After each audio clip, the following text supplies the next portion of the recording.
personal trainer in the Writing Gym and host of the Writing Gym podcast. This week we have a special treat for you. It's the third installment of a 6-part series all about how to become a published author. In this episode, we talk about the problems with traditional writing classes. Are you signing up for multiple courses? Have you purchased every how-to write book you can find? Gone to every conference that you can afford? Most importantly, are you still not any closer to your dream of becoming an author? In today's episode, we're going to dig into the reasons why your previous classes and methods have failed you. You're going to want to take notes on this one. Also, we put together an amazing freebie for you that outlines all the mistakes that we see writers make regarding writing courses and how to fix them. Plus, much, much more. You're not going to want to miss this valuable resource, and it's free. Just go to www.writing-gym.com/ditch to download it today. Now, let's dig into how to stop feeling frustrated and get into that finger-flying flow. Hi, I'm Andi, personal trainer at the Writing Gym, and it's time to ditch class with Annalisa Parent. I'm excited to dive into this week's episode, but first, a word from our sponsor, the Writing Gym. Did you know that 20 million people have write a book on their bucket list, yet only 1 million of them publish? So what gives? It's hard to finish a book, harder to publish it, and hardest to sell it.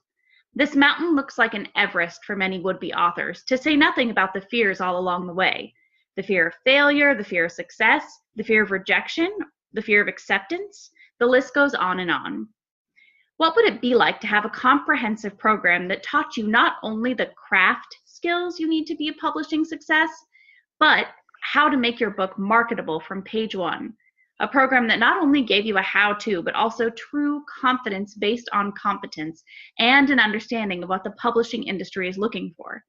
To break out of self-doubt, frustration, feeling fed up into creative flow, finished books, and a publishing future. Wallowing in self-doubt is not getting you closer to your writing goals. You need real standards, real support, and real change. Are you ready to transform your writing and take it from the slush pile to publishable? We are currently accepting select writers in the Writing Gym.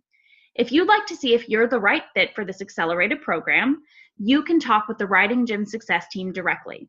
That's right, we're currently booking calls to talk to you about your manuscript, where you are, where you'd like to go, and how you can get there. Spots are very limited, so sign up now at www.datewiththemuse.com/publishnow. We'll place a link in the show notes for you.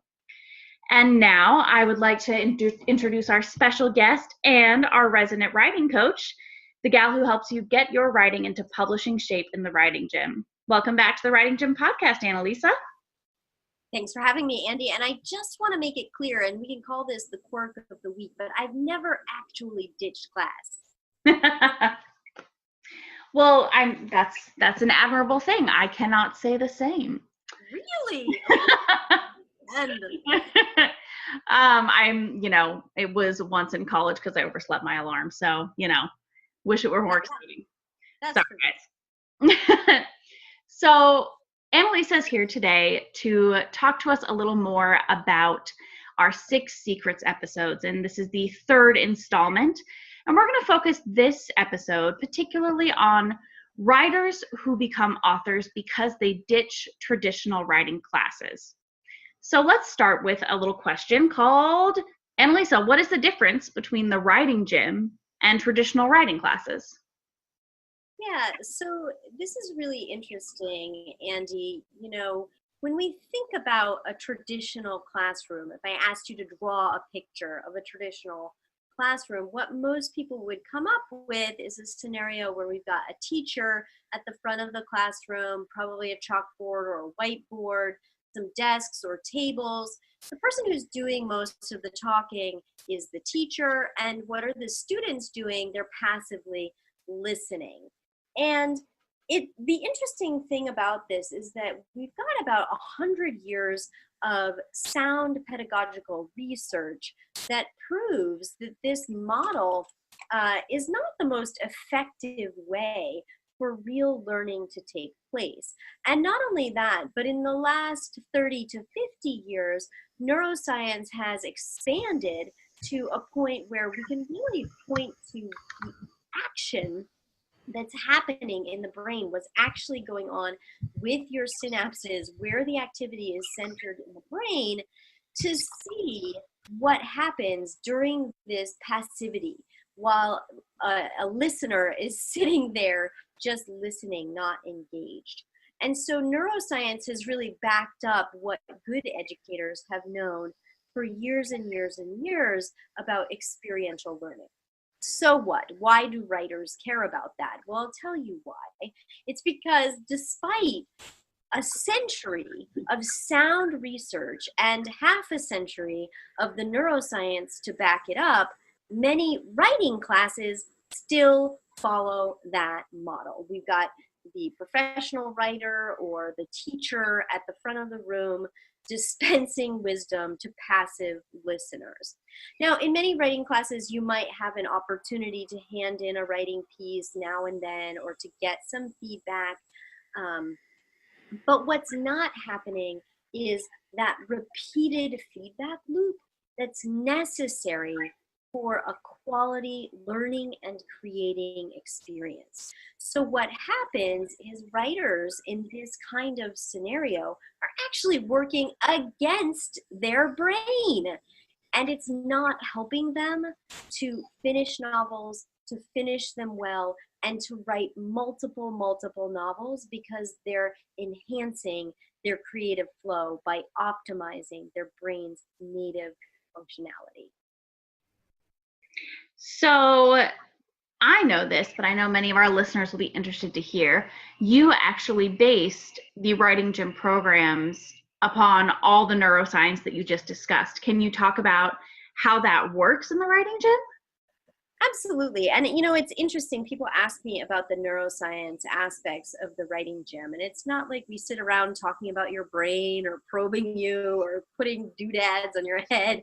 The writers in the Writing Gym really have no idea what goes on behind the scenes as far as the reasoning and how I put together the Writing Gym programs. So really what we want to do is we want all of our writers to be using their brain in the most optimal way possible so that they can be in creative flow as often as possible. So the analogy that I've used before is that most writers out there, if they were marathon runners, they'd be running that marathon backwards. And it's not their fault and it's not their teacher's fault. They're just using their knees wrong. They're running backwards. It's not how our body was meant to work. We're much more efficient when we run forward. And because these writers, because teachers and coaches don't know how to optimize the brain, they've got all of these poor writers doing something that's very inefficient. So what we do in the Writing Gym is the opposite of that. We're working to be efficient. Now, if you tried even to run, down your driveway or to the mailbox backwards, you would feel a lot of frustration. Imagine if you were walking through your whole life that way. And that's how many writers experience the writing life. They feel constantly frustrated. It's an uphill battle. They can't do it. They can't take one more step. We eliminate all of that by doing the equivalent of teaching that writer to turn around and walk forward. And suddenly they're in creative flow.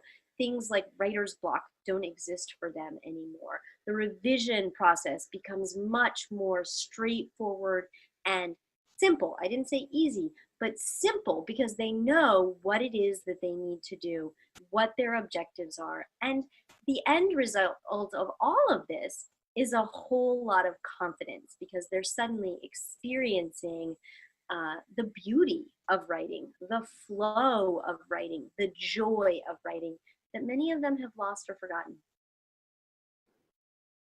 You bring up losing the joy of writing, and you talk about it in the 6 Secrets as well, about how certain writing programs kind of make you lose that joy by keeping you in the constant loop.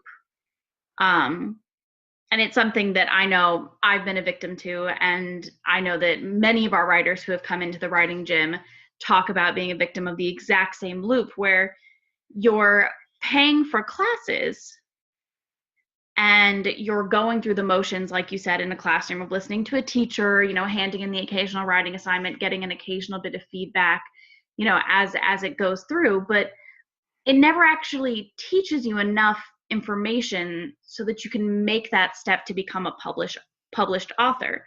It's always like they leave you wanting a little bit more, or just a little bit behind of where you need to be to take that final step. And that's actually something that's been really exciting to watch in the writing gym as the personal trainer, is to watch these authors, get all the craft information that they need and actually move forward and take that step to become a published author, not just once, but, again and again. So do you want to talk a little bit about that? Yeah, absolutely. And you raise a really good point there. And it's about the feedback loop that so many of these classes get wrong, or it's simply non-existent. So in the context of thinking about the brain, the creative process and the revision process are actually completely different centers in your brain. And so one of the things that many of these classes mix up right from the get-go is that they're trying to do both at once. And really, that would be like, wearing one ice skate and one sneaker. Like, you're not really good on ice and you're not really good on a street that way, right? You're trying to do two different things at once. It's very difficult to move forward in that scenario. And yet many programs operate in that way. And so what the end result for a lot of writers looks something like this. So let's make another analogy. You know that I love my analogies. So let's, instead of talking about writing, let's do something that most of us know how to do, riding a bike. So if I've never ridden a bike, I'm really excited, I'm gonna learn to ride this bike. But I don't really want to spend a lot of money. So I take this class that my town is offering through the rec department, and I bring my bike and I'm so excited. It's a free class, but it's offered by the rec department, right? So this is part of the city, and they teach me about hand signals, and they teach me about bike lanes, and they teach me about how to wear my helmet. Do I know how to ride a bike? No. So I've wasted some time and I still don't know how to do the thing that I want to do. So I say, all right, fine, I'm going to invest in myself. I'm going to spend a couple $100. I'm going to take this class over at the bike shop, and they're going to teach me how to ride a bike. And so the instructor shows me how the pedals work, and they talk a little bit about the physics of balance, and they show me how to change my chain if it falls off, and they show me how the gears work so I know what the difference is between first gear and 10th gear on my bike. I still haven't learned to ride a bike. I've learned about the mechanics of a bike. So I say, okay, fine. I'm going to pay $1,000 for the next class. You can start to see where this gets ridiculous, because this poor bike rider still doesn't know how to ride a bike. He knows a whole lot about biking, the general context of biking, but hasn't even sat on the seat yet. And that sounds ridiculous when I tell that story about a bike rider. Nobody would approach bike riding in that way. And yet writers do that all the time. They're going to go to the free workshop at the library. They're going to pay a couple $100 for that conference. And it doesn't work. They're wasting time and they're wasting money. It's sad. It's very sad for me to see, because they're not getting the end result that they want, which is to finish a book, to publish a book, and to live the author lifestyle. It's funny that you mentioned, they spend $100 here, and then they spend $200 here, and then they really invest. They spend $1,000. I remember one of the activities that we asked people to do in our Write to Publish and Sell Your Novel group on Facebook. It's a group of thousands of aspiring authors, and we said, everybody sit down with a pen and paper and write down every single writing class, every single conference, every single how-to writing book that I'm sure stacked on your shelves, every single little meeting that you attended, and just add up financially how much you've spent. And the results of that, and the post from that of people being like, oh my God, I have spent an exorbitant amount of money that I haven't really thought about, and it hasn't gotten me anywhere. Here I am still stuck with a quarter of a book that hasn't ever been revised, because I've never actually learned what I'm supposed to do or what the steps are to finish this. And especially I feel like, you finish a book, fantastic. Maybe you get involved with NaNoWriMo or something like that. You finish a draft, fantastic, wonderful, good for you. But then it's like, okay, so where, what happens now? I have a book, and then so many people, we see it all over with, a lot of self-publishing nightmares where they skip the whole revision part and just get a book out there. And now, should you ever decide to go a traditional publishing route, you're stuck with this unrevised, unhappy copy of a book with your name on it out there. And it becomes this endless, like you said, this endless loop of nothing good coming out of it. So it's exciting to see writers move through a program to actually have good results. Yeah, and I think one of the things that you bring up there, Andi, that's really important is too focused on the small picture, right? So in your scenario that you've just described, they're thinking about the one book, right? I just want to see my name on a book, or I just got to get this thing out in the world. And that might be a legitimate goal for a certain writer. The writers who are in the writing gym are people who want longevity, right? They want the author lifestyle. They don't just want to write one book just for fun as a hobby. These are people who want to be big A authors. They want the book signings, the fans, whatever it is that they want this to be big, a big part of their lives. And they've got a passion for that. And with like anything else in the world, if we have this long-term goal, we need a strategy to get there, right? If I'm a 14-year-old who says, I want to be a doctor when I grow up, that's not just going to happen because I take some classes. I've got to do some planning for how it is that I'm, first going to get through high school with biology and everything, and then I'm going to do college, and then, I'm going to move through the steps, and I need to do all of those things. And what you brought up, and we're getting off on a little bit of a tangent, but I think that it's related as we think about being deliberate in both how we put together a book and how we put together an author's career.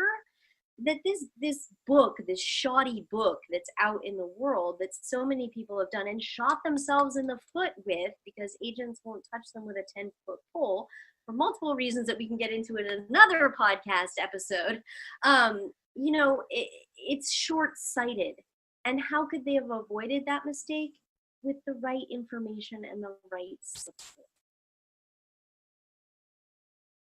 So my big final question here, because we've covered a lot of it and danced around it, what should an author look for in a writing program? What are the important things that you need, and what a lot of them are not getting from other programs? Yeah, good question. So they absolutely want to be in a program that gets the feedback loop right.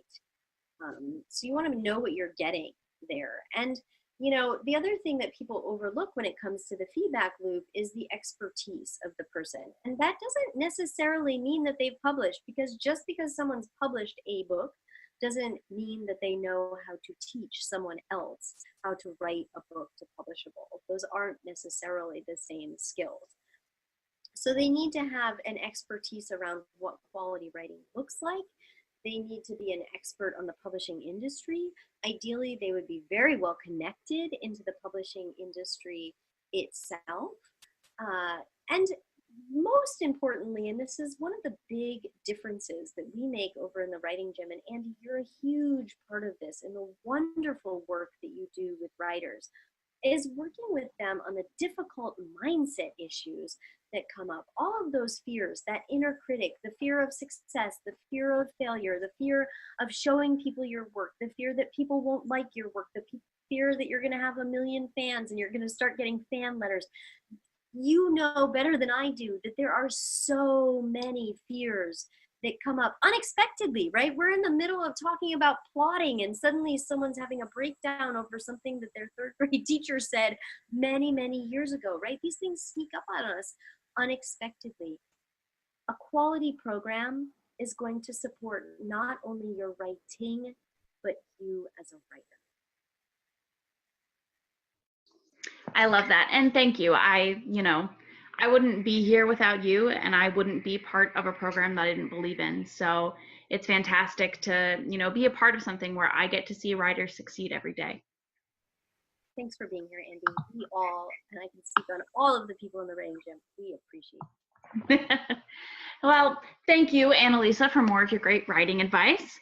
Annalisa is the resident writing coach in the Writing Gym, and she helps writers to find the confidence and expertise to bring their novels from idea to publishable. And as you can hear from this episode, she's pretty fantastic at it. You know, all of you could publish if you only knew how. We've gotten some great tips today, but if you love the Writing Gym podcast and if you find these tips valuable, think of how much faster your writing will get pumped into publishing shape in the Writing Gym. Remember to book your call with a member of the Writing Gym success team today at www.datewiththemuse.com/publishnow. It will be the best 45 minutes that you can invest on your writing career this year. And of course, the Writing Gym has a personal trainer, me, to help keep you accountable to your writing goals. You know how you always say, I love to write, but I just can't find the time? Well, what would it be like to have a gentle guide, someone to check in with you on how you're doing with your weekly writing goals and make sure that those fears that are piling up stay at bay? Well, you can, and that's me. You can get the accountability you need to make the time for writing in the Writing Gym. If you're serious about pumping your writing into publishing shape, apply now.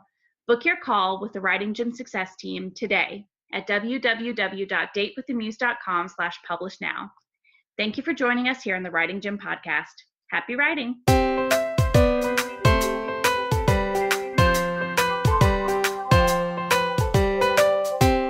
Thank you so much for joining us on the Writing Gym podcast. How was this episode helpful to your writing journey? Tell us all about it in your review on the show on iTunes or Stitcher. Speaking of your writing journey, what are you doing to take the next steps? Do you need to finish your novel? Revise your novel? Move toward publishing? What would it be like to speak with an expert about where you are, where you'd like to go, and how you can get there?